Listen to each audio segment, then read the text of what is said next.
Hello little family! Welcome to our vlog! Today is another day with Lolo Ado. Alam nyo naman na marami rin talaga kaming mga ganap-ganap sa buhay kaya nakaisip din talaga kaming mag-vlog. Eto nga at straight from school nakagala agad ang maglolo. Galing nga sa Quezon si Papa, may pinuntahan lang sa Pasay at dumiretso dito kay Lia. So from Victory Mall dumiretso kami ng SM para makapag-lunch ang aling maliit. Syempre saan pa ba? Doon sa bida ang saya. Jollibee baka naman.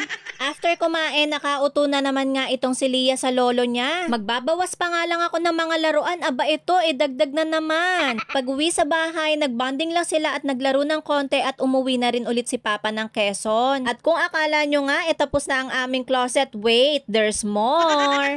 Pinapatapalan nga namin yung gilid ng mirror na kinabit nila daddy kagabi. Ang pangit naman kasi kung all white na lahat tapos maiiwan siya. Isa pa, kailangan din ni Lia yan sa mga auditions niya. Habang gumagawa nga si Kuya Imbot sa taas, ako naman busy maglinis dito sa baba. Kahit nga anong linis ko dito, talaga namang napakagulo pa ring tingnan dahil sa dami ng gamit. Di bale, konting kembot na lang talaga at matatapos na.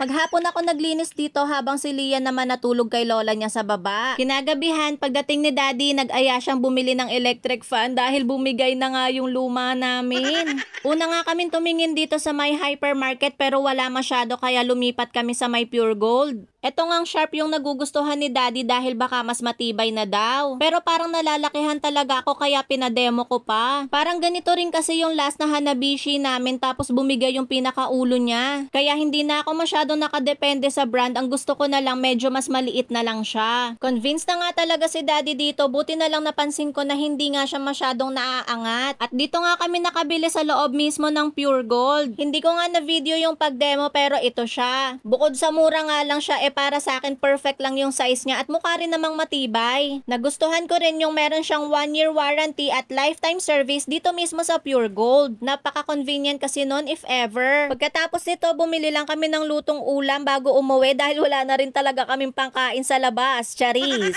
Ayan, hanggang dito na lang po muna. Thanks for watching! Bye!